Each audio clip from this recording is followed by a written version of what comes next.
আমি আমার মেয়েকে প্রণাম করে বলেছি, মা তোর যে এত মানে শক্তি তোর পাওয়ার, সেটা আমি মা হয়েও বুঝতে পারিনি।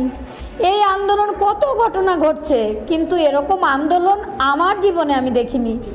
তো সেই আন্দোলনটা ভেঙে দেওয়ার জন্য একটা চায়ের আড্ডাতে পরিণত হলো, আর সাধারণ মানুষরা সরে গেলেন। কিন্তু আমি মনে করি যতদিন আমি বিচার না পাব, পশ্চিমবঙ্গের তথা বিশ্বের যারা শুভবুদ্ধি সম্পন্ন মানুষ তারা আমার পাশে থাকবেন, যতদিন না আমি মেয়ের বিচার পাব।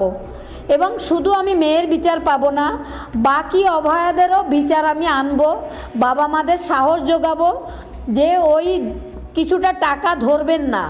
অপরাধীদের শাস্তি দিতে হলে ওই টাকাটা ধরলেই অর্ধেক বিচার ওখানেই শেষ হয়ে যায়।